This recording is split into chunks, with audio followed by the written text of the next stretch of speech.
The ocean holds its breath. In October 1962, the world stood closer to nuclear war than at any other time in human history. On land, politicians argued.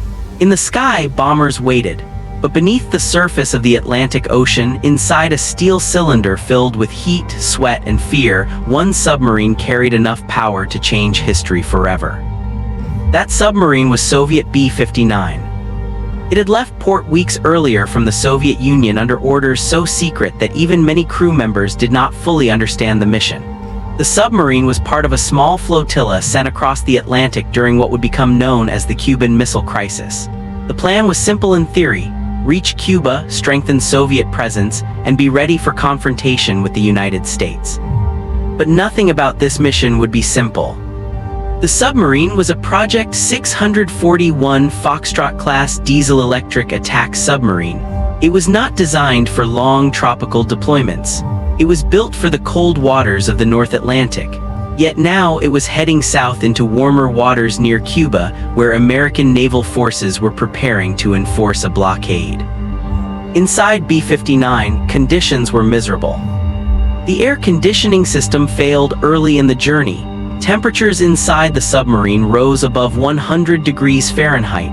Humidity climbed past 80%. The air grew thick with diesel fumes and carbon dioxide, sweat-soaked uniforms. Batteries that powered the submarine while submerged began to drain faster than expected. The crew had little contact with Moscow. Radio silence was required. They had no clear updates about how serious the crisis had become. For all they knew, war may have already begun. And then there was the weapon. Hidden aboard B-59 was a single nuclear torpedo. Its explosive power was roughly equivalent to the bomb dropped on Hiroshima. Unlike conventional torpedoes, this weapon could devastate an entire fleet.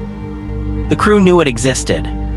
What many of them did not know was how close they would come to using it. Above the surface, American forces had detected Soviet submarines approaching the quarantine line around Cuba. President John F. Kennedy had ordered the U.S. Navy to signal any submerged Soviet vessels to surface. The signals would be small practice depth charges, not intended to destroy, only to warn. But underwater, explosions sound very different. On October 27, 1962, American destroyers began dropping signaling depth charges near B-59. Inside the submarine, the first explosion rattled the hull. Lights flickered, instruments shook, crew members froze. Captain Valentin Savitsky did not know these were warning signals. From his perspective, the United States had begun attacking. The submarine had already been underwater for days. The batteries were dangerously low. Carbon dioxide levels were rising to hazardous levels. Some crew members were fainting. The temperature inside the vessel felt like a boiler room. Then another explosion. And another. Metal screamed under pressure. Savitsky faced a terrifying possibility. If war had begun above them, B-59 could be one of the last surviving Soviet forces in the Atlantic. The submarine could not outrun American destroyers forever. If they were forced to surface, they would be captured or destroyed. The nuclear torpedo became an option. But launching it required agreement from 3 senior officers. Captain Valentin Savitsky, Political Officer Ivan Maslenikov, and Flotilla Commander Vasily Arkhipov. Savitsky was furious. He believed the Americans were attacking deliberately. He reportedly shouted that they would not be humiliated. He was ready to fire the nuclear torpedo. Maslenikov supported him. Only one man stood in hesitation: Vasily Arkhipov. Arkhipov was not technically the captain of B-59, but he was the senior commander of the submarine flotilla. His voice carried equal authority. He was calm where others were boiling. He questioned whether the explosions truly meant war. Why had no official communication been received? Why had Moscow not transmitted final orders? Why would the Americans attack without a declaration? Inside that suffocating steel tube, as the ocean above them shook with explosions, three men debated whether to ignite World War III. This was the moment. This was the submarine that refused to launch. But the argument was far from over. Outside, American destroyers including the USS Beale and USS Kenai continued dropping signaling charges, unaware that beneath them a nuclear weapon was being armed for possible use. Inside B-59, the torpedo crew prepared the weapon. Keys were brought out. Procedures were reviewed. Savitsky demanded readiness. Arkhipov demanded restraint. The air inside the submarine grew even hotter. Tempers flared, sweat dripped from faces. Some crew members believed they were already at war. Others were terrified of what firing the torpedo would mean. If launched, the torpedo would likely destroy the American destroyers above. The United States would respond instantly. Nuclear retaliation would follow. And history would split into a different timeline. But for now, the torpedo remained unfired. The submarine remained submerged. Heat, silence, and the weight of one decision. The explosions did not stop. Each one rolled through the hull of B-59 like distant thunder trapped inside a coffin. The steel walls trembled, bolts vibrated, dust shook loose from pipes that had not been cleaned since departure. In the forward torpedo room, sailors instinctively braced themselves against metal frames as another shockwave passed through the submarine. To the American Navy above, these were harmless signaling charges. To the men below, they felt like the beginning of war. Captain Valentin Savitsky stood rigid in the control room. His uniform clung to him, soaked through with sweat. The temperature inside the submarine had climbed past anything considered safe. Thermometers were no longer trustworthy. The air conditioning system had failed days earlier and the air had turned stale and heavy. Carbon dioxide levels were dangerously high. Some crew members felt dizzy, others complained of headaches and nausea. A few had already collapsed and been dragged to the side, revived with difficulty in the suffocating atmosphere. B-59 was running out of options. Diesel-electric submarines like this one needed to surface periodically to recharge their batteries using diesel engines. But surfacing meant exposure, and exposure meant detection, capture, or destruction. The batteries were nearly drained. Without power, the submarine would lose propulsion, lighting, air circulation, everything. Another explosion. Savitsky slammed his fist against a railing. "We will not surface in shame," he reportedly declared. "We will die, but we will sink them all." Those words echoed through the control room. Political officer Ivan Maslenikov stood beside him, equally tense. His role was to ensure loyalty to Moscow and to the Communist Party. In moments of crisis, his voice carried the authority of the state. He believed war had already begun. The Americans were attacking Soviet forces, that was enough. But there was one more voice required. Vasily Arkhipov. Arkhipov had already survived one nuclear disaster years earlier aboard another Soviet submarine, K-19. He understood the dangers of escalation better than most. He had seen how quickly small mechanical failures could spiral into catastrophe. Now he watched Savitsky carefully. Arkhipov was not weak, he was not afraid of battle, but he demanded certainty before annihilation. He asked the question no one else dared to ask. What if this is not war? Silence followed. The explosions continued, but inside the control room the debate grew louder than the depth charges outside. Communication with Moscow had been impossible for days. Radio silence had been ordered to avoid detection. The crew had no updates on negotiations between Soviet leader Nikita Khrushchev and US President John F. Kennedy. Above them, the world balanced on a razor's edge. But below, inside B-59, three men argued over incomplete information. Savitsky believed waiting would mean surrender. Maslenikov agreed that hesitation could show weakness. Arkhipov insisted that uncertainty required caution. Launching the nuclear torpedo was not a reflex. It required authorization from all three senior officers. That safeguard had been designed to prevent reckless decisions, but now the safeguard itself became the battlefield. Meanwhile, in the torpedo room, the nuclear weapon was being prepared. The torpedo was unlike any other aboard the submarine. It carried a nuclear warhead with devastating yield.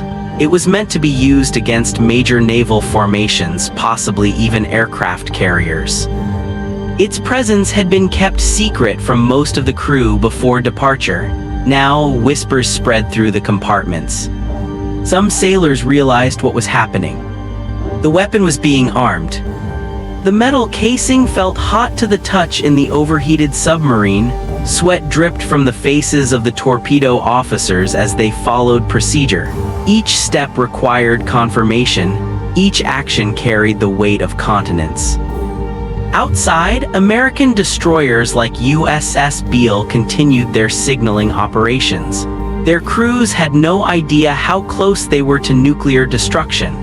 They believed they were enforcing a naval quarantine, sending clear warnings for submarines to surface.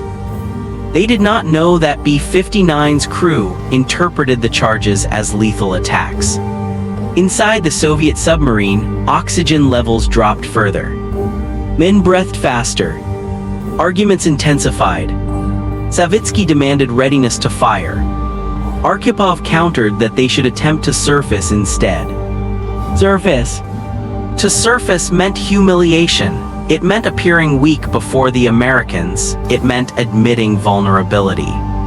But to fire meant war beyond imagination. Arkhipav's voice remained steady despite the heat.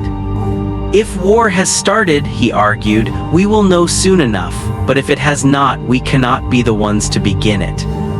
Those words hung in the air. Another explosion shook the hull, closer this time. Lights flickered again.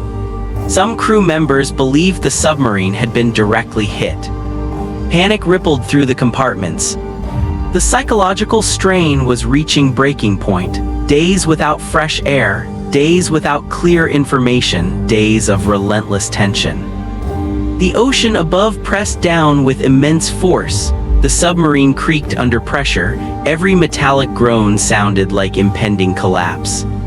Savitsky turned toward Arkhipov, eyes burning. Comrade, we're under attack. Arkhipov did not deny the danger, but he insisted on proof. There had been no torpedo impact, no catastrophic hull breach. The explosions, while frightening, were controlled, patterned, measured. What if they were signals? Savitsky hesitated. For a brief moment, logic pierced through anger. If the Americans truly intended to destroy them, why had the submarine not already been sunk? Why use small charges instead of full assault?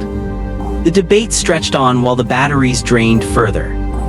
Engineers reported critically low power levels. If the submarine lost propulsion, it would drift helplessly. Air circulation systems would weaken further. Carbon dioxide would reach lethal levels. Time was running out. The nuclear torpedo remained in its tube.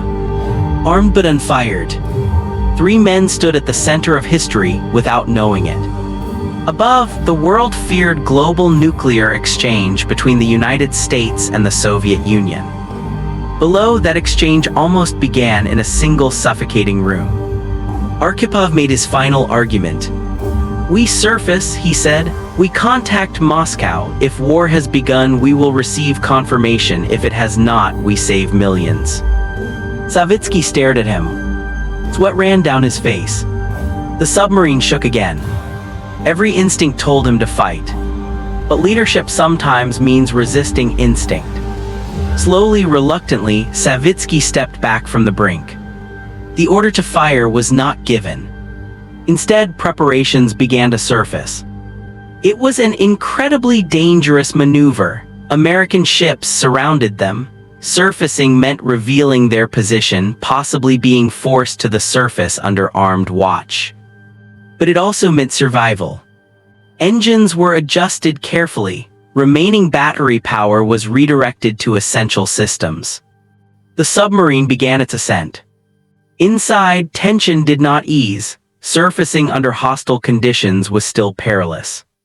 But the nuclear torpedo stayed where it was. The world did not burn that day.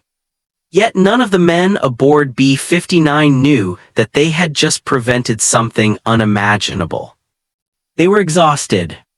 They were overheated. They were unaware that history had almost changed forever. As B-59 slowly rose toward the surface of the Atlantic, American destroyers waited, unaware of how close they had come to destruction. And on that tense October day in 1962, one submarine refused to launch. The surface of humiliation. The ascent felt endless. Inside B-59, every meter upward was measured in tension. The submarine's ballast tanks adjusted slowly, cautiously. Power reserves were critically low. Engineers worked in near darkness, conserving what little battery strength remained. The air was thick, almost chewable, heavy with diesel fumes and human breath recycled too many times. Some sailors whispered prayers. Others simply stared at the metal walls, waiting for the next explosion. But as the submarine climbed, the depth charges stopped. Silence returned to the ocean. That silence was almost more frightening than the blasts. Captain Valentin Savitsky stood motionless in the control room. He had agreed to surface, but that did not mean he felt relief. In his mind, surfacing under pressure from the U.S. Navy felt like surrender. A Soviet submarine forced upward by American warships in the middle of a global crisis, it was not the image of strength Moscow expected. Yet the alternative had been unthinkable. Beside him, Vasily Arkhipov remained calm, though exhaustion showed in his face. His uniform was soaked. His eyes were red from heat and lack of sleep, but his decision had held. The nuclear torpedo remained on fire. As B-59 approached periscope depth, officers prepared for what might await them above. American destroyers had been tracking them for hours. Once the submarine surfaced, it would be surrounded. What would the Americans do? Open fire? Board them? Or surrender? No one knew. The submarine broke the surface in the late afternoon light of October 27, 1962. Fresh air rushed in as hatches were opened.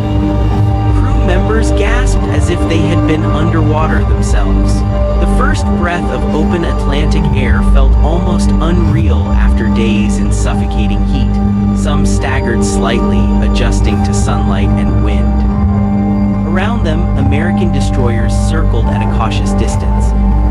Among them was the USS Kenai, along with other U.S. Navy vessels enforcing President John F. Kennedy's quarantine of Cuba.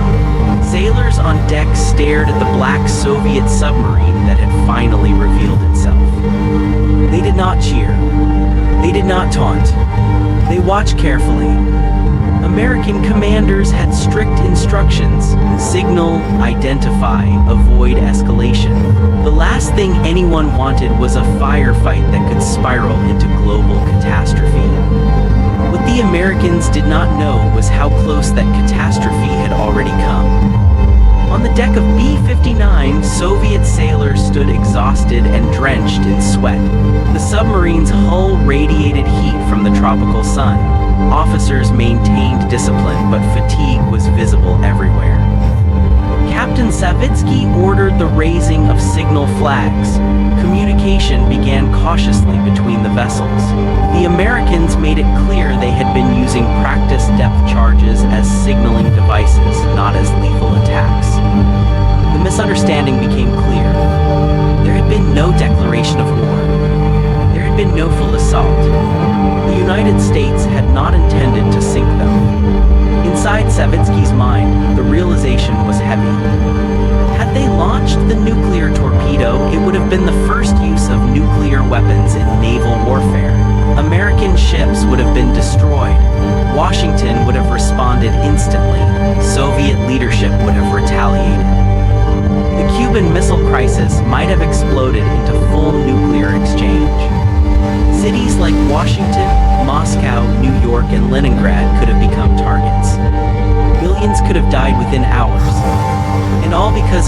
fusion underwater. But none of that happened. Instead, B-59 floated on the Atlantic surface, battered but intact. The crew remained on deck longer than expected. The submarine's batteries needed recharging. Diesel engines roared to life, drawing in fresh air. Thick black exhaust smoke poured upward as systems were restored. American ships maintained distance but did not attack. There was tension, yes, but no gunfire. Below deck, some crew members sat in silence, processing what had nearly occurred. A few learned only afterward how close they had come to nuclear launch. Others already knew and felt the weight settle in their stomachs. Vasily Arkhipov did not celebrate. He did not make speeches. He simply ensured that procedures were followed, that discipline was maintained, that the submarine remained steady. History would later describe him as the man who prevented nuclear war. But at that moment, he was just an officer who had insisted on caution. Meanwhile, above the ocean, the Cuban Missile Crisis continued to escalate politically. Communications between Nikita Khrushchev and John F. Kennedy were tense and urgent. Letters crossed the Atlantic. Military forces on both sides remained at the highest level of alert. October 27 would later be called Black Saturday, the most dangerous day of the crisis. On that same day, an American U-2 spy plane was shot down over Cuba. Another U-2 accidentally strayed into Soviet airspace near Alaska. Nuclear-armed bombers were airborne. The world was stacked with near misses. And one of those near misses floated quietly on the ocean surface. After recharging and restoring air systems, B-59 received orders to withdraw. The mission to reach Cuba had failed. American naval pressure had been too strong. The Soviet submarine flotilla would return home. For Captain Savitsky, the return journey was bitter. He had not fired. He had surfaced under pressure. To some within Soviet command, that might appear as weakness. But to history, it would mean survival. The voyage back across the Atlantic was quieter but heavy with unspoken thoughts. The crew remained disciplined, but the emotional toll lingered. The suffocating heat, the fear of attack, the near decision to launch a nuclear weapon, those memories did not fade quickly. When B-59 eventually returned to Soviet waters, there was no grand welcome. No public acknowledgement. The entire mission had been secret. The nuclear torpedo aboard had remained classified. Even within the Soviet Union, few understood how close they had come to starting a nuclear war. Vasily Arkhipov would not receive medals for heroism at the time. His restraint was not celebrated publicly. In fact, some accounts suggest that commanding officers criticized aspects of the mission. But history often takes time to reveal its turning points. Years later, after the Cold War ended and archives opened, the full story emerged. American naval officers learned that the submarine they had pressured with practice depth charges had been armed with a nuclear torpedo. They learned that launch had required unanimous agreement. They learned that only one officer had refused. The realization was chilling. The ocean had almost witnessed the first nuclear naval strike in history. Instead, it witnessed restraint. The submarine that refused to launch had surfaced, and the world continued spinning. Black Saturday, October 27, 1962, would later be remembered as the most dangerous day in modern human history. While B-59 floated on the Atlantic recovering from its ordeal, the crisis above water was reaching its absolute peak. In Washington, Moscow, Havana, and inside military bases around the world, leaders and commanders were making decisions that could end civilization. The Cuban Missile Crisis had entered its most volatile phase. In the United States, President John F. Kennedy and his executive committee had been locked in meetings for days. Photographs taken by U-2 spy planes had confirmed that the Soviet Union was installing nuclear missile sites in Cuba. The United States had responded with a naval quarantine, determined determined to stop further shipments. But now the situation was spiraling. Early that morning, a U-2 reconnaissance plane piloted by Major Rudolf Anderson was shot down over Cuba by a Soviet surface-to-air missile battery. Anderson was killed. It was the first direct combat fatality of the crisis. When news reached Washington, shock filled the room. Some military leaders urged immediate retaliation against the missile sites in Cuba. Airstrikes had already been planned as a possible response. At the same time, another American U-2 accidentally drifted into Soviet airspace near Alaska due to navigational error. Soviet fighter jets scrambled to intercept it. American fighters armed with nuclear-tipped air-to-air missiles launched to protect it. For several tense minutes, nuclear-armed aircraft from both superpowers were flying dangerously close to each other. One wrong move could have triggered an exchange. Meanwhile, Soviet Premier Nikita Khrushchev was facing immense pressure of his own. The deployment of missiles to Cuba had been intended as a strategic counterbalance to American missiles stationed in Turkey and Italy. But the discovery had placed the Soviet Union in a global confrontation it could not easily control. Communications between Washington and Moscow were slow and confusing. Letters crossed the Atlantic with different tones. One message from Khrushchev seemed conciliatory, offering to remove missiles from Cuba if the United States promised not to invade the island. A second message appeared tougher, demanding removal of American missiles from Turkey as well. Kennedy had to choose which message to answer. Inside the White House, debate raged. Some advisors argued for immediate military action. Others warned that even a limited strike could escalate beyond control. And beneath the Atlantic, only hours earlier, B-59 had nearly made that escalation inevitable. The Soviet submarine's near launch was unknown to both capitals at that moment, but it perfectly mirrored the fragile state of the entire crisis: confusion, incomplete information, and weapons ready to fire. In Cuba, Fidel Castro believed invasion was imminent. Soviet troops on the island prepared for combat. Tactical nuclear weapons had been deployed there as well, unknown to U.S. intelligence at the time. The world was not just balancing on the edge of war. It was surrounded by nuclear triggers. Back aboard B-59, as the submarine stabilized after surfacing, officers quietly reviewed what had happened. Captain Valentin Savitsky understood that had he ordered launch without Arkhipav's agreement, events might already be irreversible. The nuclear torpedo aboard the submarine had a yield powerful enough to destroy an entire carrier battle group. If it had detonated near American ships enforcing the quarantine, the U.S. Navy would have assumed deliberate nuclear aggression. Strategic Air Command bombers were already airborne. Missile silos were ready. Submarine-launched ballistic missiles waited beneath other oceans. Retaliation would have been swift. In Washington that afternoon, Kennedy made a critical choice. He decided to publicly respond to the more conciliatory letter from Khrushchev, ignoring the harsher second message for the moment. Privately, he agreed through back channels to remove American Jupiter missiles from Turkey at a later date.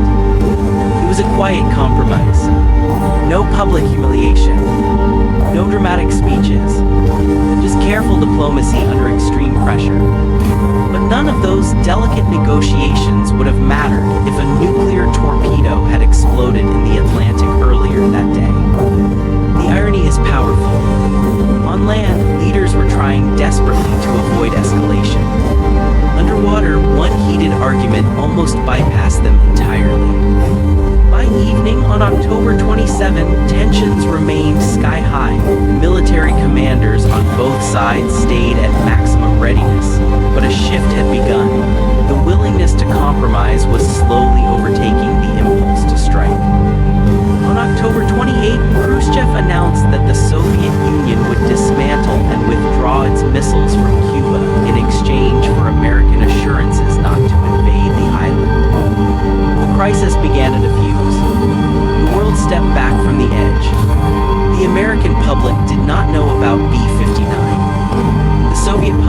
not know either. Even many senior officials were unaware of how close submarine warfare had come to nuclear ignition. The incident would remain buried in classified files for decades, but historians would later examine that day carefully. Black Saturday was not just about diplomacy in Washington or Moscow. It was also about heat, fear, and restraint inside a cramped submarine hundreds of feet below the ocean's surface. The story of B-59 reminds us of something unsettling. Global catastrophe does not always depend solely on presidents and premiers. Sometimes it depends on three men in a steel cylinder arguing under unbearable heat. Sometimes it depends on one voice saying no. As the Cuban Missile Crisis slowly eased and the world exhaled, B-59 sailed back towards Soviet waters, its crew carrying a secret heavier than any torpedo. They had nearly changed the course of human history. And almost no one knew. The journey home. The Atlantic seemed calmer on the return voyage. But inside B-59 nothing felt calm. After surfacing under the watch of American destroyers and recharging their batteries, the submarine received orders to withdraw. The mission to reach Cuba had effectively failed. The American quarantine had held firm. Soviet submarines would not break through without triggering escalation. Captain Valentin Savitsky gave the command to set course back toward the Soviet Union. The engines hummed steadily now. Fresh air flowed through the compartments. Temperatures slowly dropped to tolerable levels. Carbon dioxide levels returned to safer ranges. Physically, the crew began to recover. Mentally, the strain lingered. Many sailors avoided discussing the nuclear torpedo incident directly. Discipline required silence. Secrecy demanded it. Yet in the narrow corridors and dim compartments, glances were exchanged. They all understood something extraordinary had nearly happened. Some of the younger crew members had believed war was already underway during the depth charge barrage. They had prepared themselves for death. They had imagined the submarine being torn apart by American torpedoes. Instead, they were alive. Alive because three officers had argued long enough to delay a launch. Vasily Arkhipov moved quietly through the submarine during the return journey. He spoke little about the confrontation in the control room. To him, it had not been heroism, it had been logic under pressure. He understood how fragile decision-making becomes in isolation. A submarine cut off from communication is its own world. Sound is distorted. Information is incomplete. Fear magnifies assumptions. In such an environment, restraint requires strength. Captain Savitsky carried his own burden. He had been seconds away from authorizing nuclear launch. He had felt the humiliation of being pressured to the surface. Now he faced another uncertainty. How would Soviet command evaluate the mission? In Moscow, leaders were already crafting the narrative of the Cuban Missile Crisis. Publicly, the Soviet Union framed the outcome as a responsible step toward peace. Privately, there were internal debates about military preparedness and communication failures. The submarine flotilla that included B-59 had operated under extreme secrecy. Their deployment had been part of a broader strategy to project power into the Caribbean. But the reality had exposed serious weaknesses. The submarines had not been properly prepared for tropical conditions. Cooling systems had struggled. Communication procedures had proven insufficient. The crews had endured near-breakdown levels of stress. When B-59 finally approached Soviet waters weeks later, there were no cheering crowds. There was no triumphant return. The mission was classified. The nuclear torpedo aboard had been unknown to many even within the Soviet Navy. Its presence would remain secret for decades. Debriefings began almost immediately after docking. Officers were questioned about operational decisions, logs were reviewed, technical failures were analyzed, communication gaps were noted.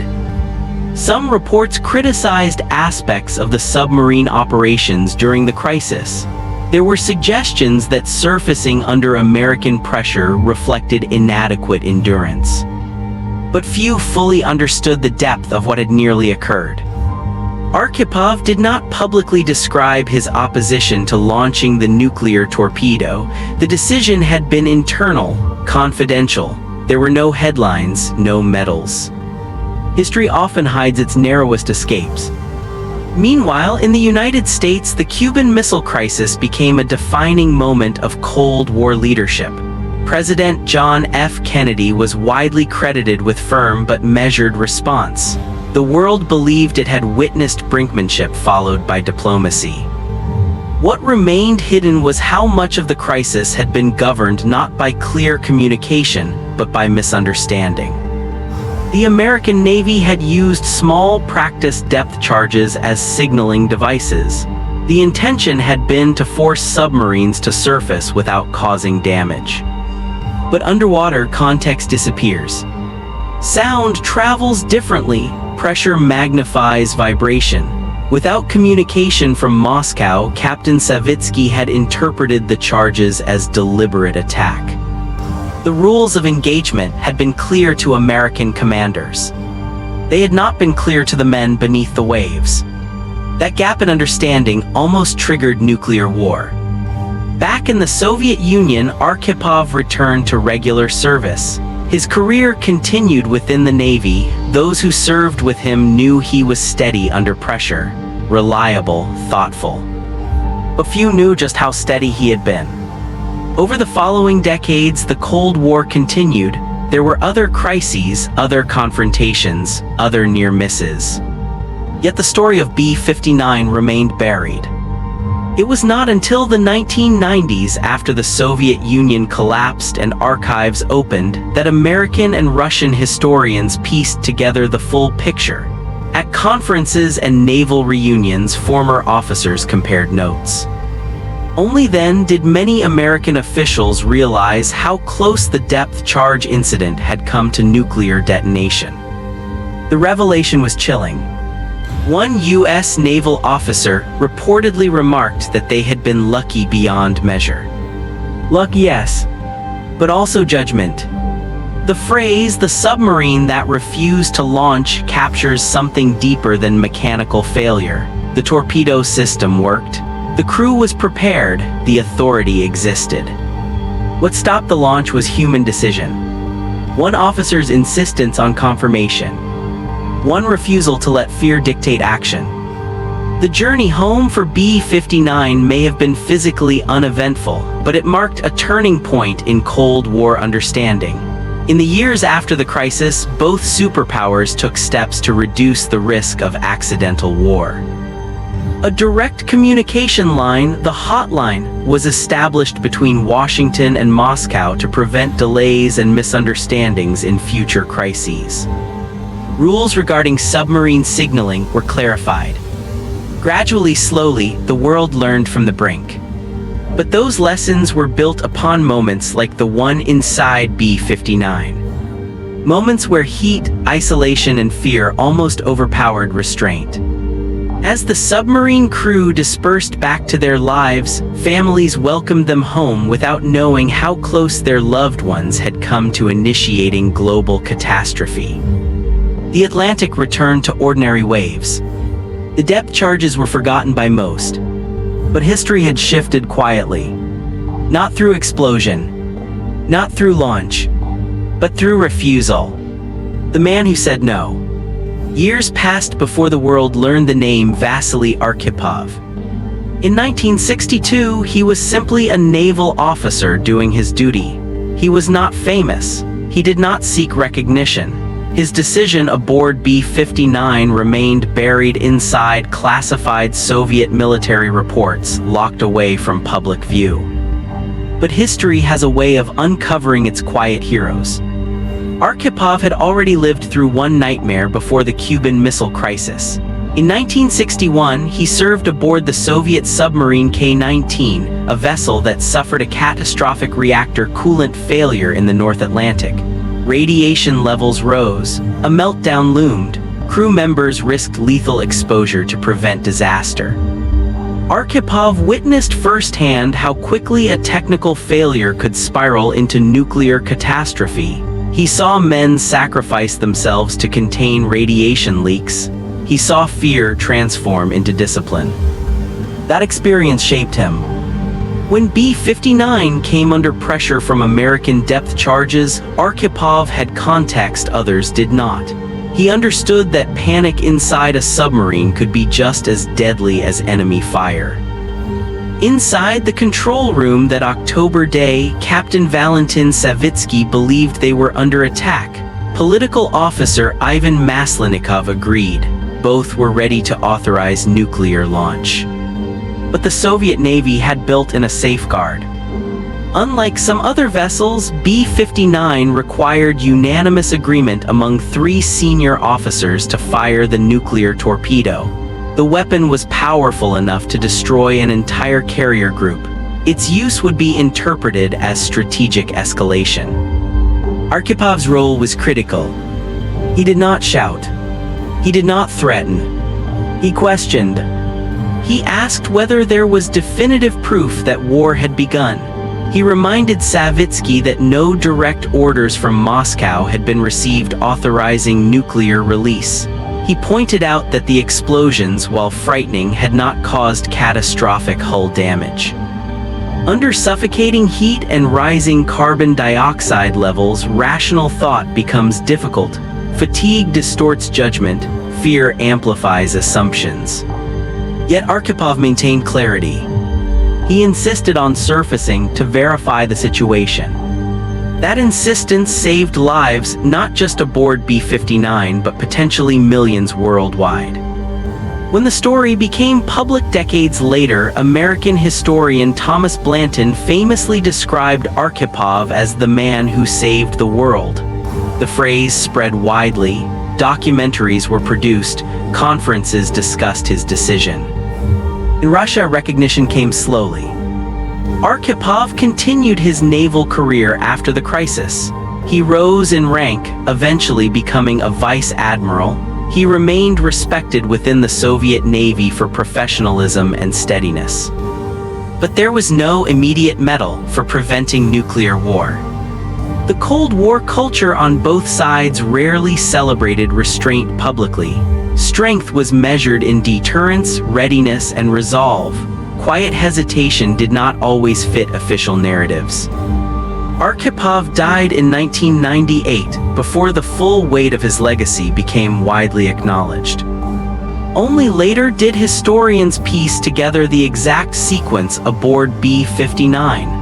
American naval officers who had participated in the depth charge signaling learned that their actions had nearly triggered nuclear launch. The realization was sobering. They had believed they were sending harmless warnings. Instead, they had unknowingly pushed a submarine crew to the brink. The story forces an uncomfortable truth about the Cold War. Technology was advanced, weapons were powerful, strategies were calculated. But communication was fragile. Misinterpretation nearly ended civilization. The ocean is a strange battlefield. It isolates, it distorts sound, it hides intention. A warning above water becomes an attack below it, a signal becomes a threat. Inside B-59, the crew did not know that October 27 would later be called Black Saturday. They did not know that diplomatic messages were crossing between Washington and Moscow at that very moment. They did not know that global leaders were desperately trying to prevent escalation. All they knew was that explosions surrounded them. Arkhipav's refusal was not dramatic in tone. It was steady. He demanded confirmation before annihilation. He refused to allow fear to override procedure. And in doing so, he revealed something powerful about nuclear deterrence. It depends not only on weapons and strategy, but on human judgment under extreme pressure. The Cuban Missile Crisis ended the following day when Nikita Khrushchev agreed to withdraw Soviet missiles from Cuba in exchange for American assurances. Publicly, it appeared that diplomacy had resolved the confrontation. Privately, multiple near disasters had almost derailed those efforts. A U-2 shot down over Cuba. A stray U-2 entering Soviet airspace. Nuclear-armed aircraft scrambled. And beneath the Atlantic, a submarine nearly launching a nuclear torpedo. Each incident alone was dangerous. Together, they reveal how thin the margin truly was. Arkhipov's legacy stands as a reminder that in systems built on mutual destruction, individuals still matter. Procedures matter. Calm voices matter. Had B-59 launched its torpedo, retaliation would have been swift. Strategic bombers were airborne, intercontinental ballistic missiles stood ready, submarines carrying nuclear missiles were already deployed on patrol. The chain reaction would have been almost impossible to stop. Instead, history continued. The Cold War endured for decades longer, filled with tension and rivalry, but it did not explode into global nuclear exchange in 1962. That outcome was not guaranteed. It was chosen. Chosen by leaders negotiating in capitals. Chosen by commanders following protocols. And chosen by one officer inside a sweltering submarine who insisted that uncertainty required restraint. The submarine that refused to launch was not a story of mechanical failure. It was a story of human decision. What if the torpedo had launched? History is often defined by what happened, but sometimes it is shaped even more by what did not happen. On October 27, 1962, inside the Soviet submarine B-59, the nuclear torpedo remained in its tube. The order to fire was never given. The keys were never turned together. But imagine for a moment that the debate in the control room had ended differently. Imagine that Vasily Arkhipov had agreed with Captain Valentin Savitsky. Imagine that fear overcame doubt. The torpedo would have been launched upward toward the American destroyers circling above. The weapon carried a nuclear warhead roughly equivalent to the bomb dropped on Hiroshima. Detonated underwater near a carrier battle group, it would have produced a devastating blast. Ships would have been torn apart. Sailors would have had no warning. The explosion would not have been mistaken for anything else. The United States Navy would have immediately recognized a nuclear detonation. In 1962, the doctrine of response was clear. Nuclear attack demanded nuclear retaliation. American commanders would have reported the strike to Washington within minutes. President John F. Kennedy would have faced the unthinkable. A Soviet submarine had used a nuclear weapon against U.S. forces during an already explosive crisis. There would have been little time for careful analysis. Strategic Air Command bombers were already in the air, armed and fueled. Intercontinental ballistic missiles stood ready in silos across the United States. Submarines carrying Polaris missiles patrolled beneath other oceans. Retaliation would likely have begun within hours. The initial targets might have been Soviet missile sites in Cuba. Airstrikes would have been launched. Tactical nuclear weapons could have been used against military installations. From there, escalation would have been almost automatic. The Soviet Union would not have absorbed such strikes quietly. Nikita Khrushchev would have ordered counterattacks. American bases in Europe could have been targeted. NATO and Warsaw Pact forces would have mobilized across Germany. Cities might have entered the equation quickly. Washington, Moscow, New York, Leningrad, London. The death toll could have reached into the millions within days. This is not exaggeration. Cold War plans on both sides envisioned massive exchanges once escalation began. There were few scenarios for limited nuclear war. Once the threshold was crossed, the logic of deterrence turned into the logic of destruction. And all of it could have begun beneath the Atlantic Ocean because 3 officers inside a submarine disagreed under pressure. The terrifying part is how small the trigger was. The American destroyers were not attempting to destroy B-59. They were using practice depth charges, signaling devices intended to force submarines to surface. But underwater, the crew could not interpret that intention clearly. Sound does not carry explanations. It carries shockwaves. This is the central danger of nuclear standoffs. Intent and perception rarely align perfectly. Fear fills the gaps. When historians later reconstructed the Cuban Missile Crisis, they identified multiple points where nuclear war nearly ignited. The B-59 incident stands among the most dangerous because it was so close to independent launch. Presidents were negotiating. Diplomats were drafting messages. But inside that submarine, the decision rested on immediate interpretation of explosions. The world did not know how close it had come.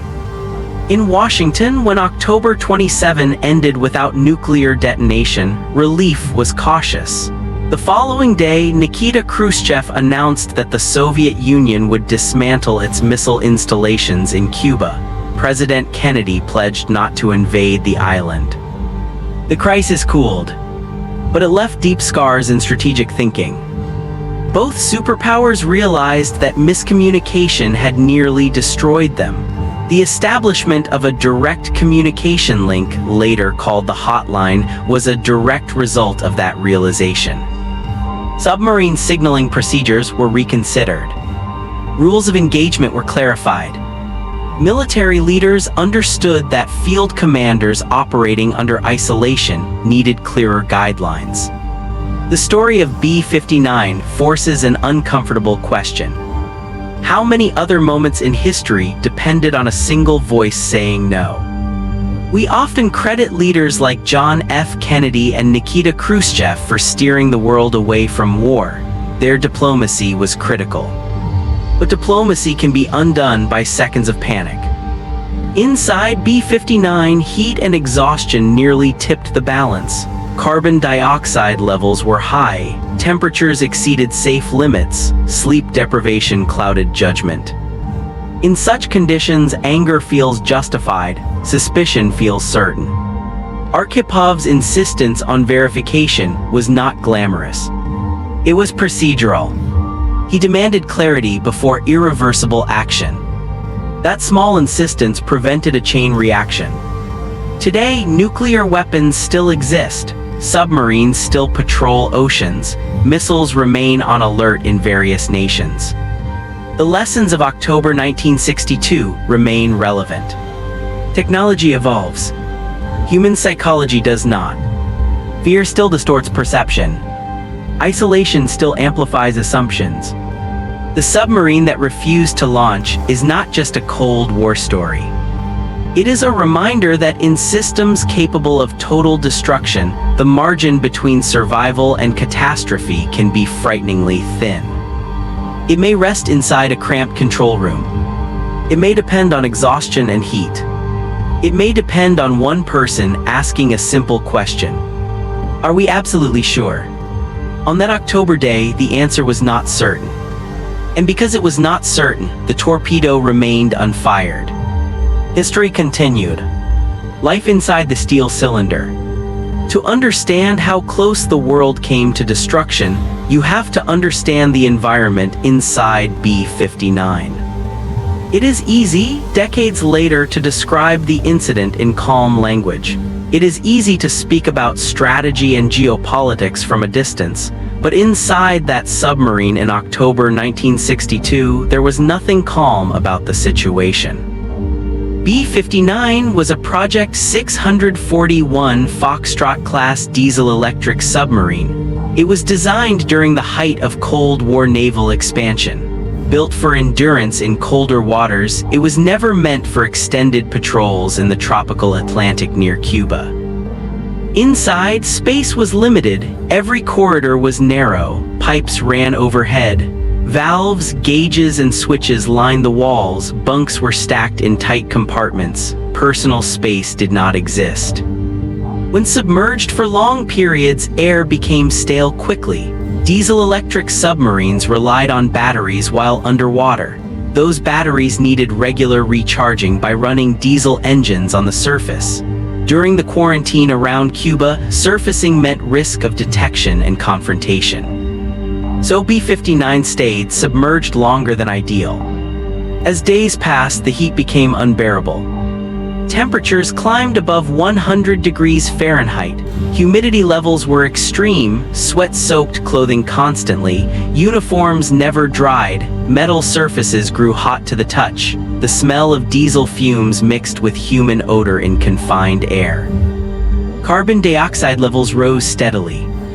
High carbon dioxide affects the human mind. It causes headaches, confusion, irritability, and impaired decision-making. Some sailors struggled to concentrate, others experienced dizziness. Fatigue settled into every movement. Sleep was shallow and inconsistent. Now imagine debating nuclear war in that environment. Imagine explosions shaking the hull while oxygen thins and sweat runs into your eyes. Captain Valentin Savitsky was not operating in a comfortable command center with clear radar screens and open communication lines. He was inside a steel tube under pressure, cut off from Moscow, hearing repeated detonations above. Every explosion reverberated through the hull. In water, sound travels faster and farther than in air. What the United States Navy considered small signaling charges sounded like serious attacks to those inside. The psychological effect was intense. Some crew members believed the submarine had already been targeted for destruction. Others assumed that full-scale war had begun on the surface. There was no internet, no satellite feed, no real-time updates. Only vibration and uncertainty. Vasily Arkhipov's calm under these conditions becomes even more remarkable when viewed through that lens. He had to think clearly while physically uncomfortable and mentally strained. He had to challenge his captain respectfully but firmly. Hierarchy matters deeply in military structures. Disagreeing with a commanding officer during combat conditions requires courage. Arkhipov did not act emotionally. He analyzed. He questioned whether the pattern of explosions matched lethal attack. He noted that the hull remained intact. He observed that no torpedoes had struck. He argued that without direct confirmation of war from Moscow, launching a nuclear weapon would be premature. This was not a casual discussion. It was a confrontation shaped by exhaustion. In the torpedo room, sailors prepared the nuclear weapon because they had been ordered to ready it. They followed procedure precisely. The torpedo itself required careful arming steps. Safety protocols were strict, but once armed, the weapon was real. The decision was not theoretical. It was mechanical and immediate. The combination of human stress and powerful technology is what makes the incident so chilling. Nuclear weapons were designed to deter through fear, but deterrence relies on controlled judgment. Inside B-59, judgment was being tested to its limit. Even the submarine's technical systems were strained. Battery power was low, cooling systems struggled, instrument readings fluctuated as energy was conserved. Engineers monitored every dial carefully, aware that failure could leave them powerless underwater. A powerless submarine is a coffin. When Savitsky agreed to surface, it was not just a strategic decision. It was also a survival necessity. The submarine could not remain submerged much longer without risking mechanical breakdown or crew incapacitation. Surfacing meant exposure, but it also meant fresh air. When hatches finally opened and Atlantic wind rushed in, some crew members felt immediate relief. Others felt humiliation at being forced upward under American watch. That mixture of relief and pride created emotional complexity. They had survived, but at what cost to honor? Such emotions were common during the Cold War. Both superpowers emphasized strength and resolve. To appear weak was politically dangerous. Yet the greatest strength shown aboard B-59 was restraint. Life inside the submarine during those days demonstrates how close nuclear war can come, not because of grand strategy, but because of human limits. Exhaustion, misinterpretation, isolation. All of these factors almost combined into irreversible action. When historians later examined the event, they emphasized the importance of communication failures. The Soviet submarines had not been clearly informed that the United States would use practice depth charges as signals. The Americans had not known that these submarines carried nuclear torpedoes. Two sides operating with incomplete information created a dangerous overlap. And inside that overlap sat B-59, the steel cylinder that almost changed history. Understanding life inside that submarine makes one thing clear. The decision not to launch was not easy. It was not comfortable. It was made under some of the worst conditions imaginable. And that is what makes it extraordinary. Silence after the storm. When B-59 finally returned to Soviet waters, the ocean no longer roared with explosions. There were no American destroyers circling overhead, no depth charges, no immediate threat of annihilation. But silence can be heavy. The submarine docked quietly. Families were not waiting on the pier with flags and applause. The mission had been classified from the beginning. Even many relatives did not fully understand where their husbands, fathers, and sons had been sent. Crew members stepped onto solid ground feeling both relief and disorientation. Weeks at sea, especially under crisis conditions, change a person.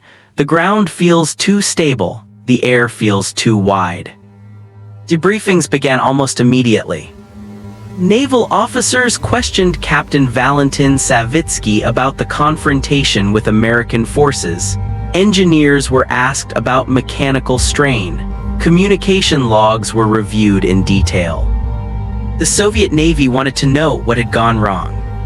Why had the submarines struggled in tropical waters? Why had battery levels become so critical? Why had communication with Moscow been so limited? And most importantly, how close had things truly come? The nuclear torpedo aboard B-59 remained a tightly guarded secret. Its existence was known only to select military officials.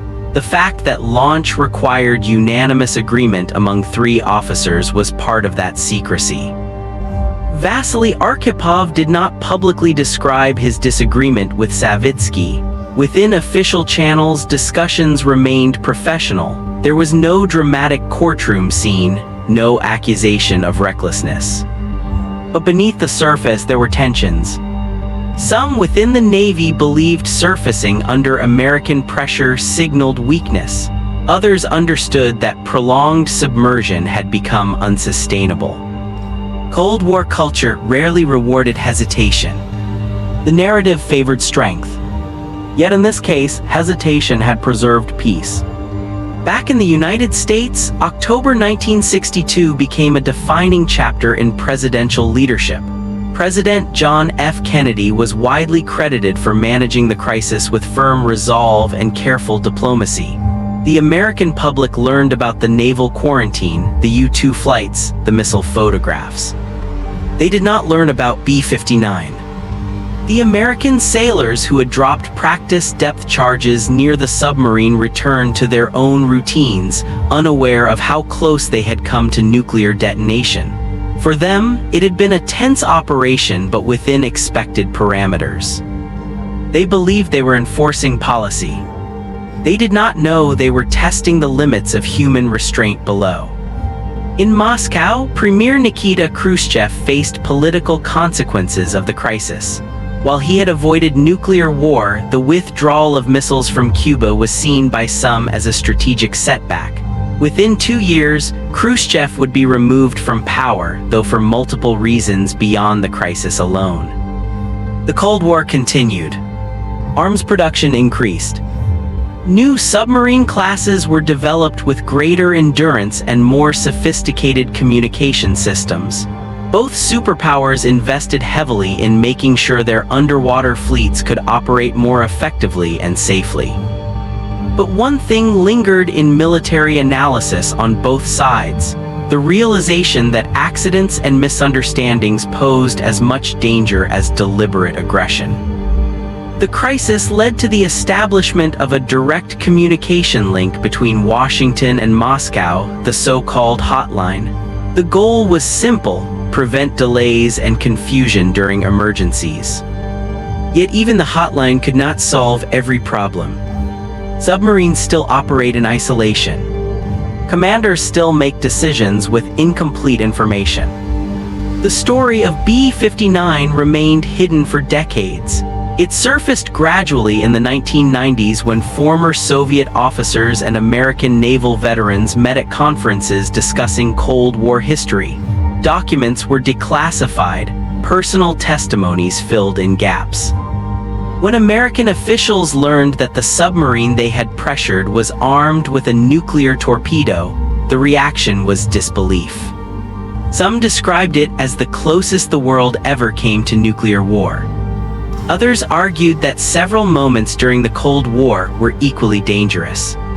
But nearly all agreed on one thing: the margin had been terrifyingly thin. For the crew of B-59, life moved on. Careers continued. Families grew. The near launch became a private memory carried quietly. There is something haunting about that. The idea that ordinary routines resumed after such an extraordinary close call. Children went to school. Factories operated. Cities bustled. And almost no one knew how close the planet had come to catastrophe beneath the waves. History often celebrates dramatic victories. It builds monuments to battles won. But sometimes the greatest victories are invisible. They are the decisions not made, the weapons not fired, the orders not given. The silence after the storm is what allows life to continue. B-59 returned to the vast Soviet naval fleet as just another submarine. Yet it carried a story that would one day reshape how we understand the Cuban Missile Crisis. Not as a perfectly managed standoff, but as a series of near misses balanced by fragile human judgment. The secret that slept for 30 years. For nearly 3 decades, the story of B-59 remained buried beneath layers of secrecy thicker than the Atlantic waters it once patrolled. The Cold War did not end in 1962, it intensified. Nuclear arsenals expanded. Submarines became quieter, faster, more heavily armed. Both the United States and the Soviet Union invested billions into perfecting deterrence. And yet, one of the most dangerous moments of that rivalry sat quietly in classified files.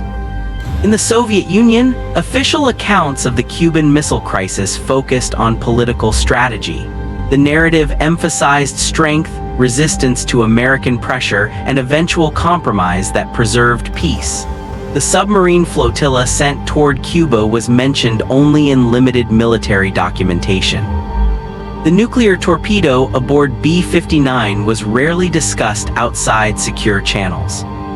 Even many high-ranking officers in later years did not know how close that weapon had come to launch. In the United States, historians wrote books analyzing the crisis through the lens of presidential decision-making. They studied recordings from meetings inside the White House. They examined letters exchanged between Washington and Moscow.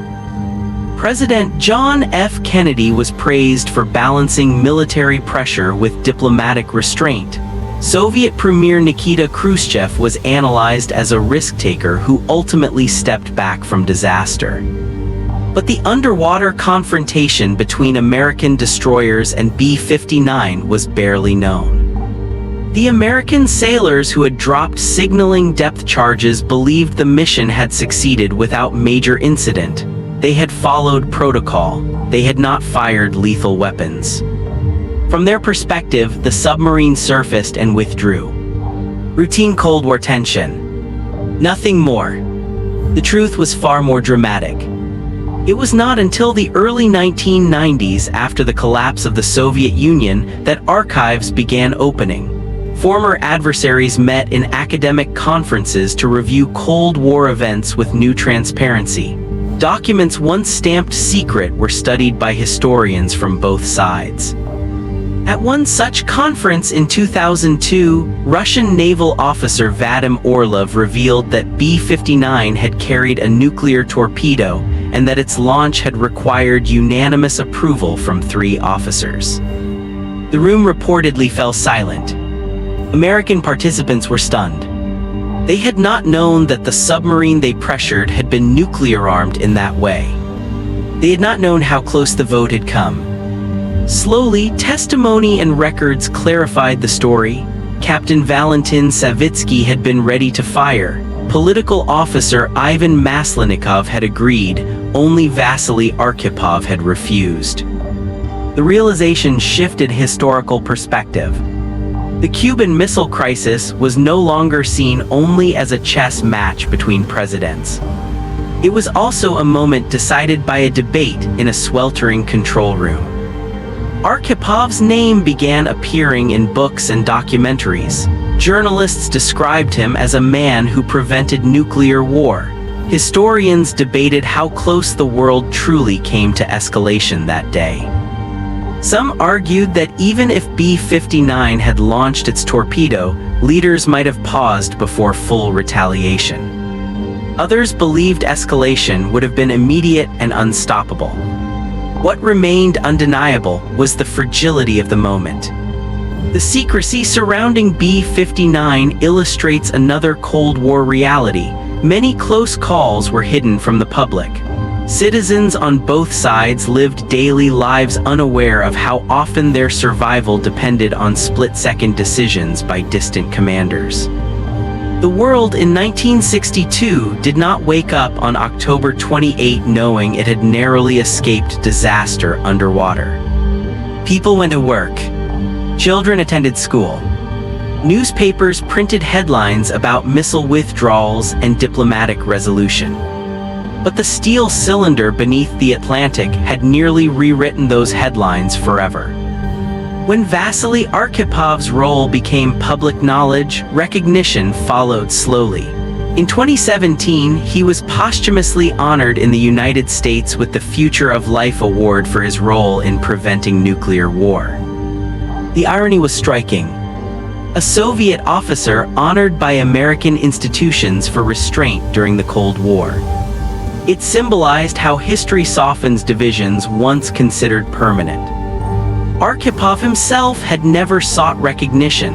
Those who knew him described him as disciplined and reserved.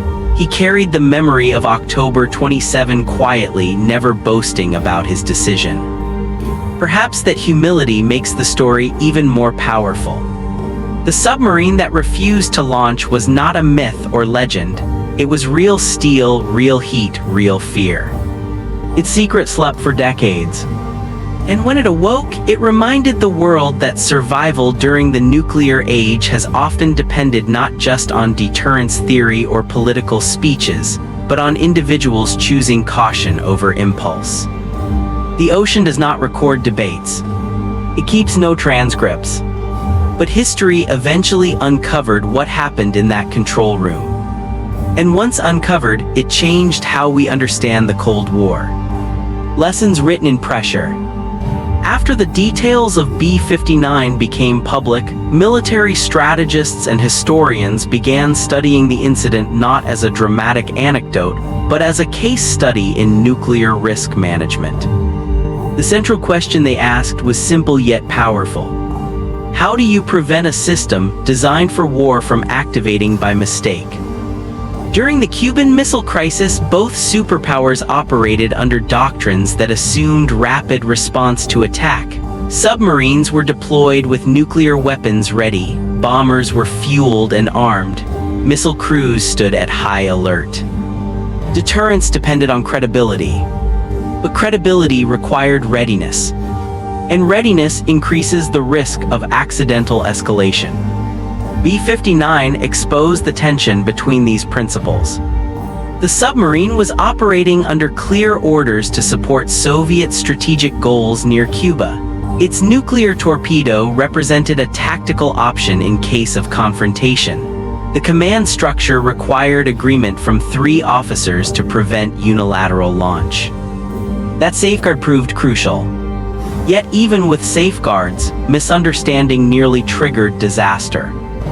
Military analysts later examined the incident to understand how communication protocols failed. The American Navy had not clearly anticipated how depth charges would be interpreted underwater. The Soviet submarine had not received timely clarification about signaling procedures. Both sides acted within their understanding of the situation. Both sides lacked full context. The lesson became clear in defense circles around the world. Transparency and communication reduce the probability that defensive actions are mistaken for offensive ones.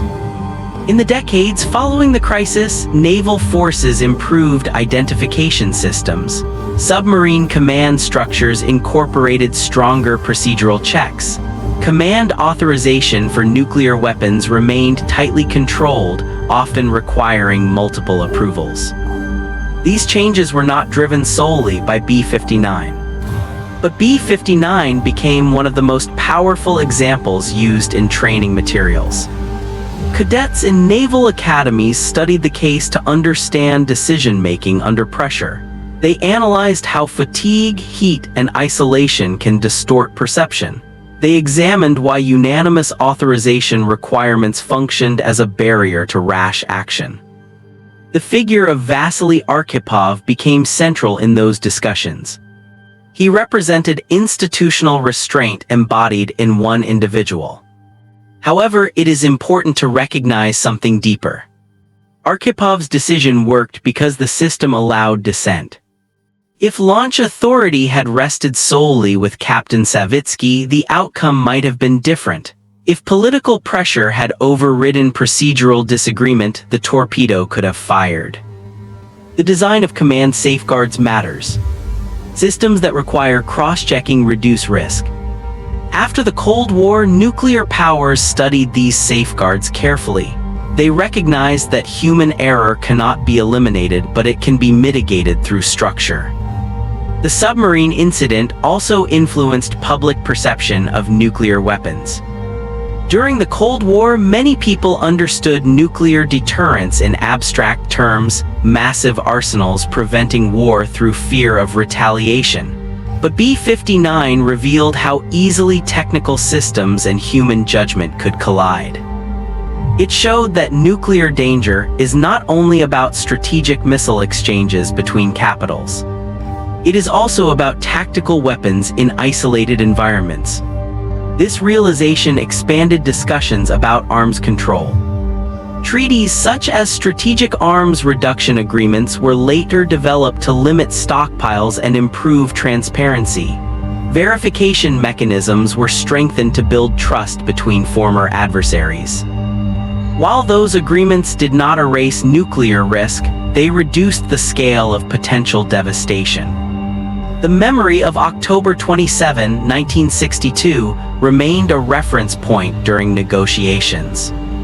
Whenever tensions rose between nuclear powers in later decades, policymakers often asked themselves whether communication channels were functioning properly, whether military units understood rules of engagement clearly, whether escalation could be misinterpreted. B-59 became more than a submarine story. It became a warning embedded in policy discussions. Another important lesson emerged from studying the incident. Secrecy, while sometimes necessary for national security, can obscure critical information from decision makers. In 1962, many leaders did not know that Soviet submarines carried nuclear torpedoes during the Cuban deployment. That information gap increased uncertainty. Today, transparency between nuclear states remains limited but improved compared to the past. Confidence-building measures attempt to prevent surprise deployments or miscalculations. Yet challenges remain. Modern submarines are quieter. Missiles travel faster. Cyber capabilities add new layers of complexity.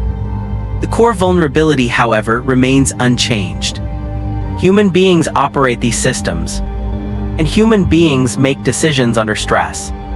The story of B-59 teaches that technological advancement does not remove human responsibility, it amplifies it. One officer's refusal prevented nuclear detonation in 1962. But future crises will not necessarily present the same safeguard. Therefore, institutions continuously review command controls to ensure that single points of failure do not lead to irreversible outcomes. Historians often describe the Cuban Missile Crisis as the closest the world has come to nuclear war. The submarine confrontation explains why that description is accurate. Because it was not only about political brinkmanship. It was about weapons literally armed and ready beneath the sea. The silence that followed the crisis allowed governments to reassess their assumptions. The lessons written in pressure inside B-59 influenced military doctrine for generations. And although the submarine itself faded into naval history, its experience continued shaping discussions about nuclear stability. The weight of command. Command at sea is different from command on land. A submarine captain operates without direct oversight, often cut off from immediate communication with higher authority. Decisions must be made quickly. Information is limited. Situational awareness depends on sonar readings, instrument data, and interpretation of sound patterns in the water. During the Cuban Missile Crisis, Captain Valentin Savitsky carried that burden inside B-59. When American destroyers began dropping signaling depth charges, he interpreted them as hostile attacks. His training told him that enemy forces were attempting to force the submarine to surface under threat. From his perspective, surrender would mean capture. Capture would mean loss of strategic capability and possibly intelligence compromise. His instinct was defensive aggression. He believed launching the nuclear torpedo would protect Soviet interests and demonstrate resolve. That mindset reflects a broader principle in military doctrine. Commanders are trained to respond decisively to perceived threats. But nuclear command requires an additional layer of restraint. Savitsky's willingness to authorize launch shows how standard military logic can become dangerous when applied to nuclear weapons without strict safeguards. The system aboard B-59 required 3 approvals. That requirement changed everything. Political officer Ivan Maslenikov supported Savitsky's position. His role was to ensure ideological loyalty and alignment with Soviet political objectives. In moments of crisis, political officers often reinforced aggressive interpretations of events. But Vasily Arkhipov's authority as flotilla commander gave him equal standing. He did not automatically oppose action. He challenged the interpretation of events. He asked for confirmation that the submarine was truly under a declared act of war. That distinction is crucial. He was not arguing against defense. He was arguing against premature escalation. Modern military strategy often emphasizes clear rules of engagement to prevent miscalculation. B-59 demonstrated why ambiguity in those rules can create danger. Another key factor was communication delay. If Moscow had transmitted immediate clarification that submarines should not interpret depth charges as war initiation, the debate might have been shorter. If communication had been faster and more reliable, uncertainty might have decreased. Instead, the submarine crew operated in informational isolation. This isolation intensified emotional reactions. The human brain reacts strongly to perceived attack signals. When explosions shake a vessel and visibility is zero, survival instincts activate. In such conditions, strategic reasoning competes with fear. Arkhipov's ability to maintain analytical thinking under those conditions stands out because stress typically narrows focus. Research on crisis decision-making shows that extreme pressure can cause individuals to rely on rapid, emotion-driven judgments. Arkhipov resisted that impulse. He insisted on waiting for clearer evidence before authorizing irreversible action. The weight of command in that moment was not about personal glory. It was about responsibility for consequences that would extend far beyond the submarine. If nuclear war had begun because of a mistaken launch, accountability would not have stopped at the control room. It would have expanded to nations. Commanders often understand that their decisions affect soldiers under their supervision. In nuclear contexts, those decisions affect global populations. That scale magnifies responsibility. After the crisis ended, military institutions analyzed command structures to ensure that authority over nuclear weapons included layered verification. Some systems required electronic authentication codes. Others implemented launch authorization protocols that required communication with higher command. The goal was to prevent unauthorized or impulsive use. B-59 already had one such safeguard. The requirement for unanimous approval prevented a single officer from unilaterally firing. That safeguard proved decisive. However, safeguards alone are not enough without individuals willing to exercise independent judgment. Systems can create barriers to error, but people must still choose to respect those barriers.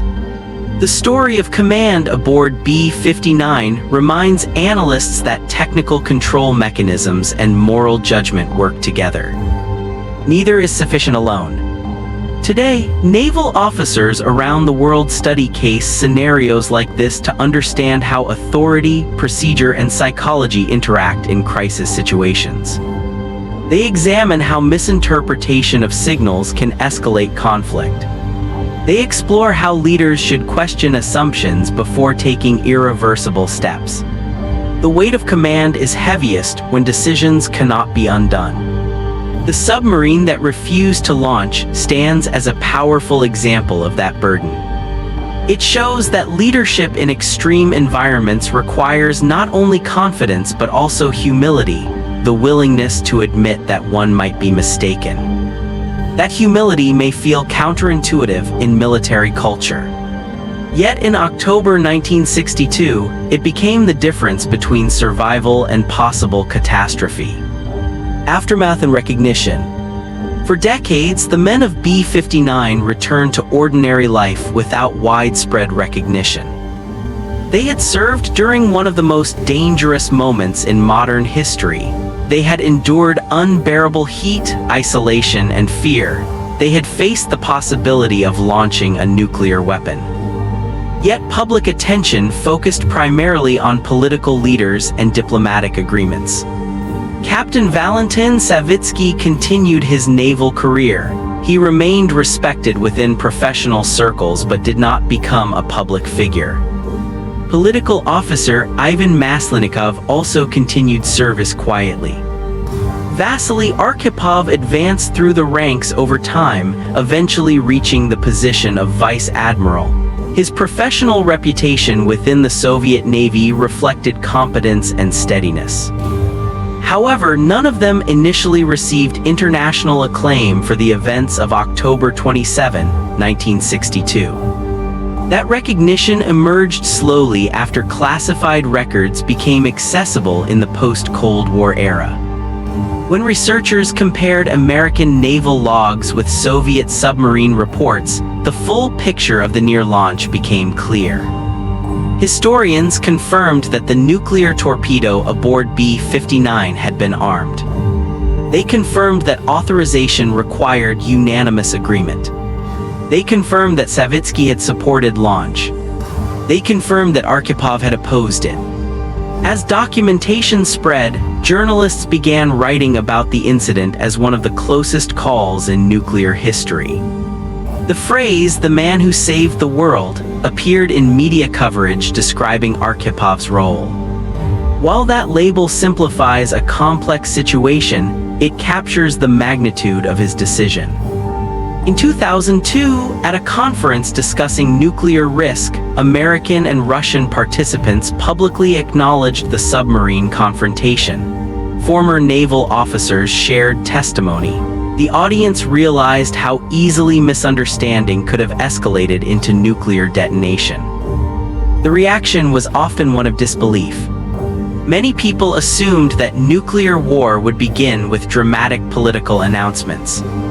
Few imagined it beginning with misinterpreted depth charges beneath the ocean. Recognition continued to grow over time.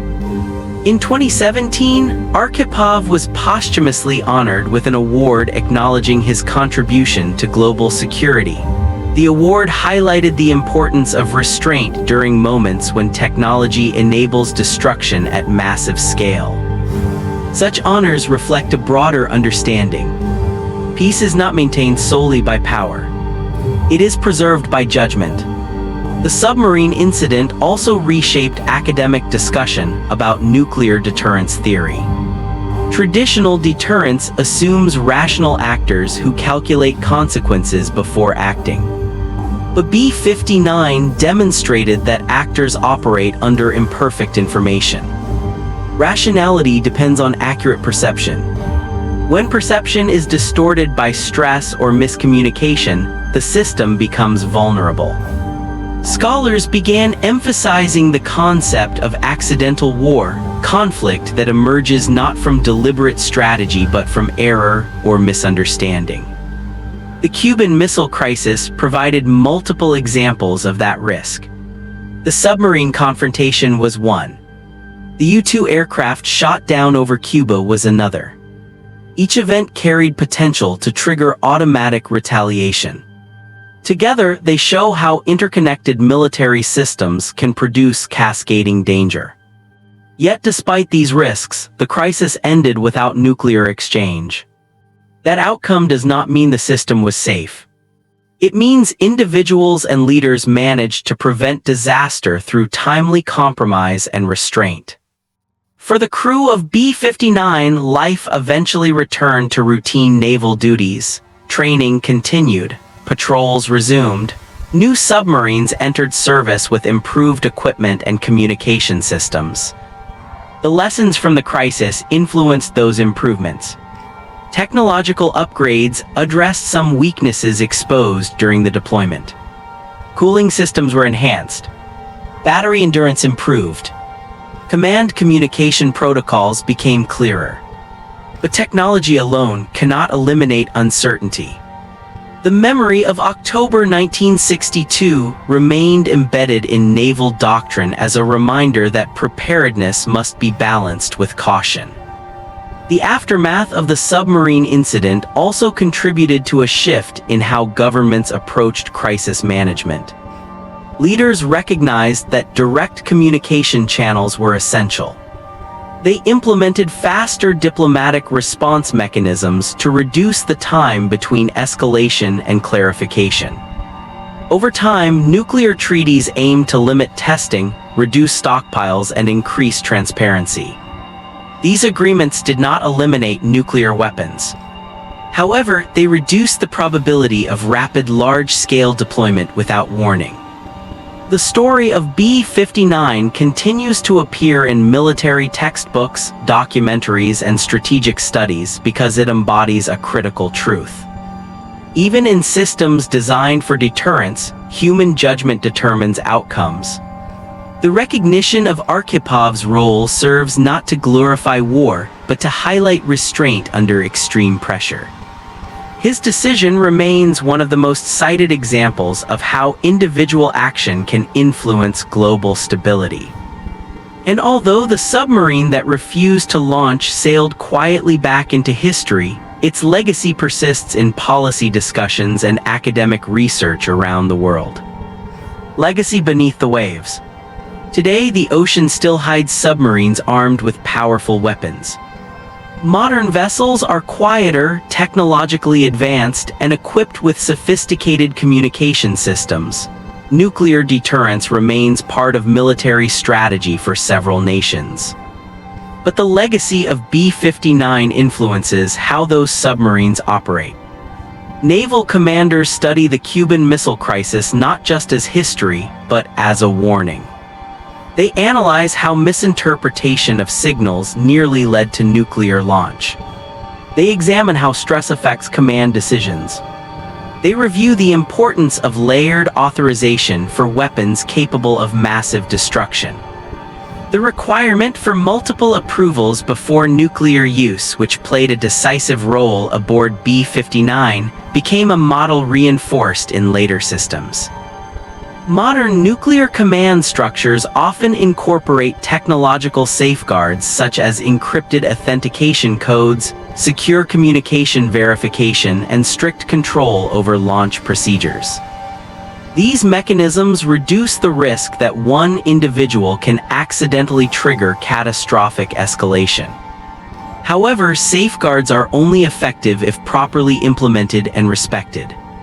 Technology cannot fully replace human judgment. The submarine incident demonstrates why training emphasizes scenario simulation. Military officers rehearse crisis conditions to prepare for high-pressure decision-making. They practice evaluating incomplete information. They study past near misses to understand warning signs. B-59 serves as a case study in these exercises. Its story illustrates that escalation often begins with misunderstanding rather than intent. The American destroyers believed they were conducting controlled signaling operations. The Soviet submarine interpreted those signals as hostile attack. Both sides acted within doctrine. Both sides lacked full awareness of how the other would perceive their actions. This gap is central to risk analysis in modern security policy. Reducing ambiguity reduces danger. Improving communication reduces the probability that defensive maneuvers are mistaken for aggression. Beyond military institutions, the story of B-59 also resonates in public discussions about global responsibility. It highlights how interconnected nations are in moments of crisis. It shows that nuclear safety is not solely a national issue, but a shared global concern. International dialogue and transparency remain essential tools for reducing tension. When historians recount the closest calls of the Cold War, they often place the submarine confrontation among the most dangerous. Some argue that if the torpedo had detonated, escalation would have followed almost automatically. Others suggest that leaders might still have paused before full retaliation. Regardless of interpretation, the margin between survival and disaster was extremely narrow. That narrowness is what gives the story its enduring power.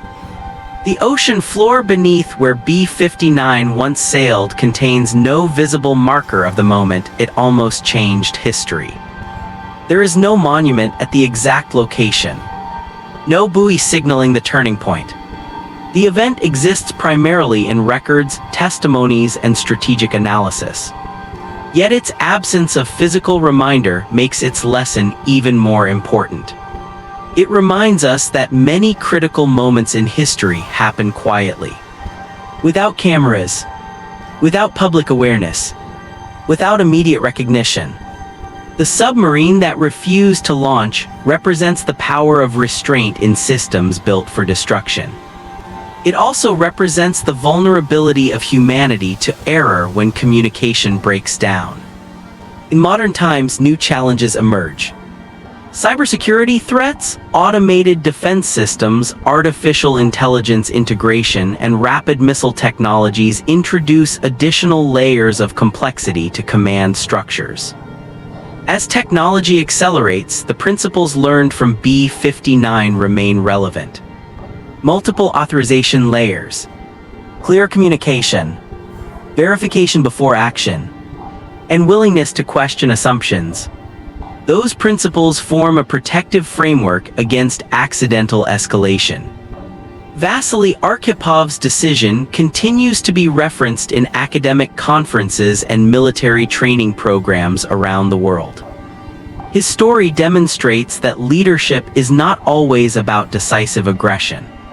Sometimes it is about decisive hesitation. The submarine itself eventually became obsolete as newer classes replaced older diesel-electric models. But its historical significance did not fade. It became a symbol of how fragile peace can be during nuclear confrontation. It stands as evidence that even during the darkest moments of geopolitical rivalry, individuals can influence outcomes. The legacy beneath the waves is not about a weapon fired. It is about a weapon withheld. And that difference preserved the future. The submarine that changed history without firing. When people study the Cuban Missile Crisis today, they often focus on political negotiations, secret letters between leaders, and televised speeches that calmed public fear. But the full story includes a steel submarine drifting beneath the Atlantic, carrying a nuclear weapon that almost detonated. B-59 did not become famous because it destroyed anything. It became legendary because it did not. Its greatest impact came from a decision not to act. On October 27, 1962, 3 officers stood inside a cramped control room surrounded by heat, exhaustion, and the sound of explosions. They had authority over a nuclear torpedo capable of killing thousands in an instant and triggering global retaliation. Captain Valentin Savitsky believed launching was justified. Political officer Ivan Maslenikov agreed. Vasily Arkhipov refused. That disagreement prevented a launch order from becoming reality. The submarine surfaced instead. Diplomatic negotiations continued. The crisis de-escalated, and humanity avoided immediate nuclear exchange. Over time, historians concluded that the events surrounding B-59 represent one of the closest calls in nuclear history. Not because nuclear weapons were present, but because they were armed and ready for potential use. The significance of the incident lies in what it reveals about risk during high-tension confrontations. First, technology increases capability, but also amplifies danger when misinterpreted. Second, communication breakdown between opposing forces creates space for assumptions that can escalate conflict. Third, structured command systems that require multiple approvals act as safeguards against impulsive decisions. And fourth, individual judgment matters inside those systems. The world today remains shaped by nuclear deterrence. Several nations maintain submarine fleets capable of launching strategic missiles. Command procedures are tightly controlled. Authentication codes are required. Multiple officers often participate in launch authorization. These safeguards reflect lessons learned from past crises, including the near launch aboard B-59. Military planners continuously evaluate scenarios where signals could be misunderstood.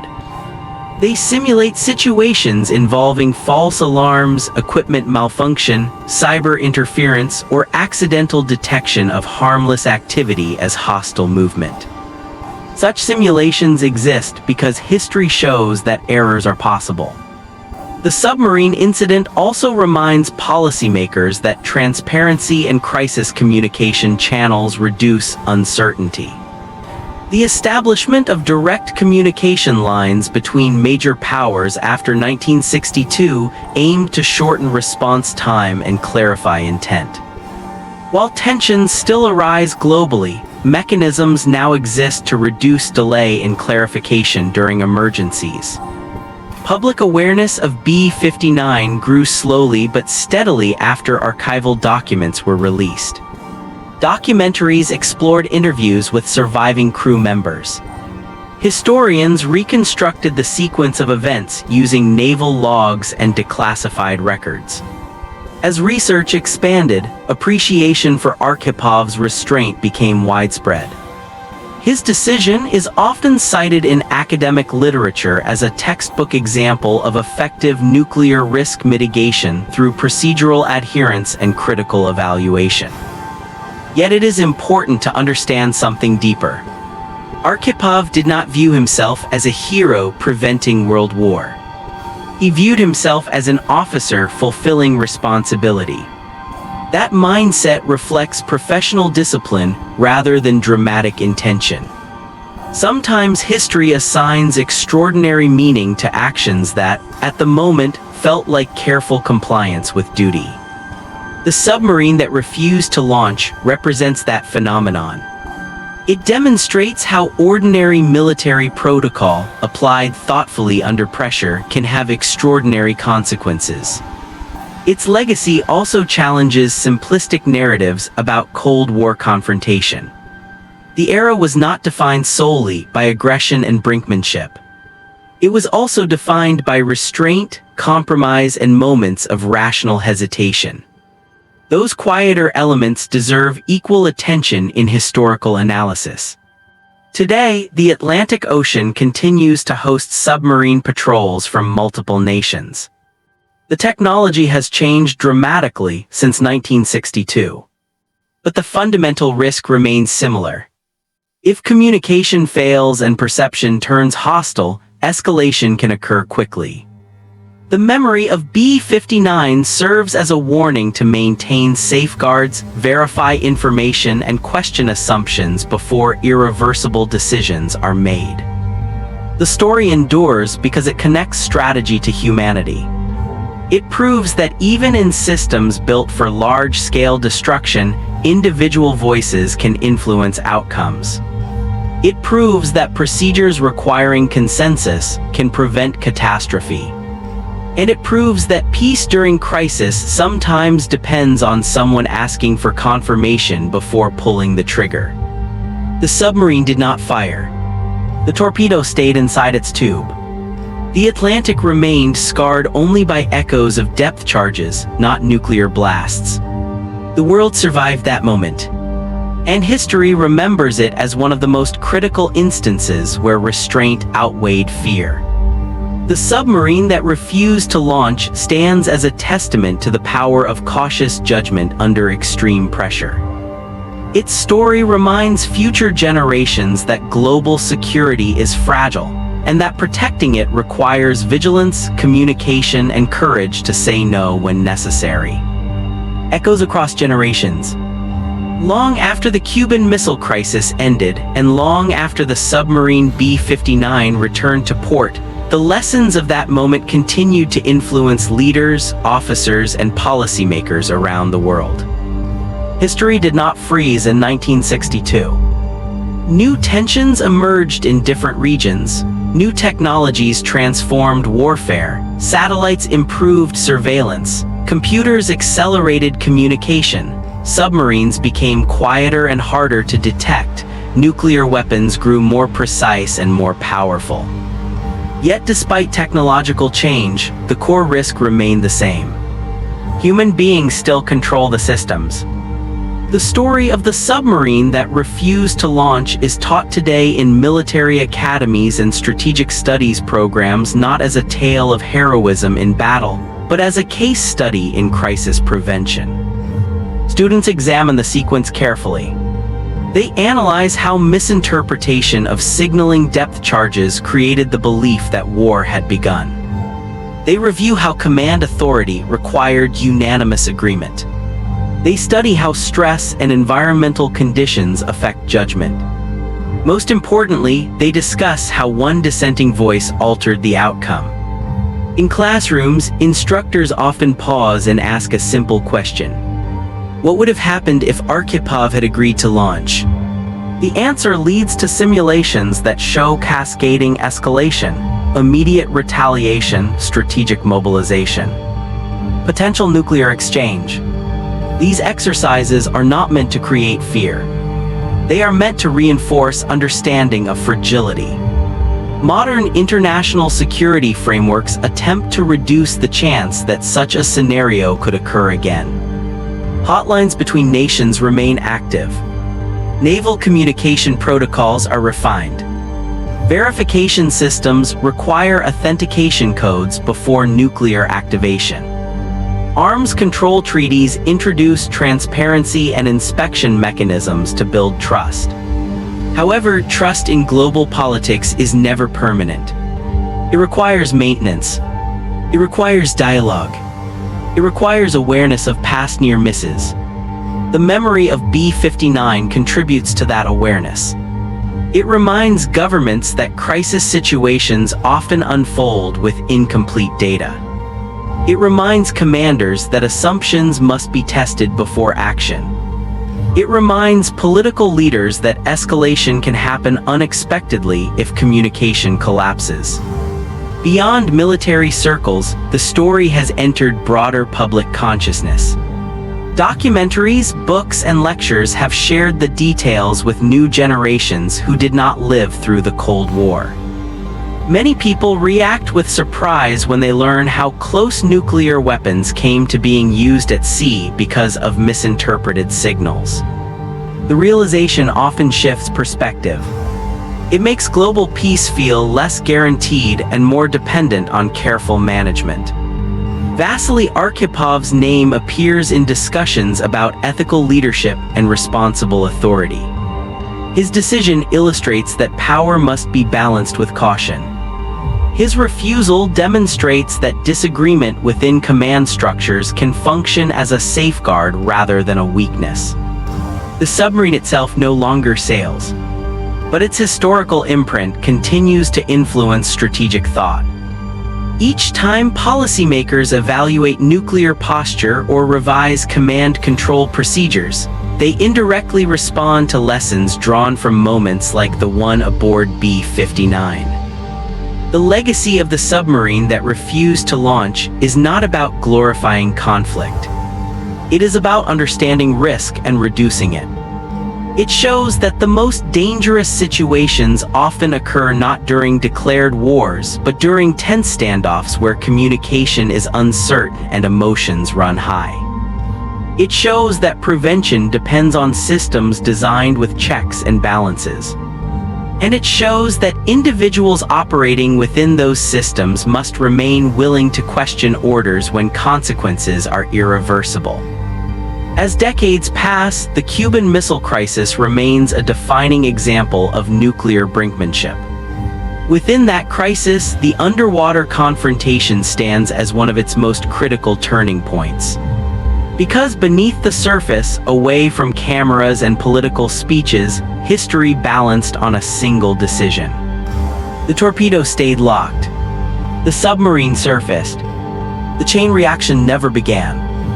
Future generations studying international security will continue to revisit this story. They will analyze it from technological, psychological, and diplomatic perspectives. They will ask how similar risks can be prevented in modern contexts.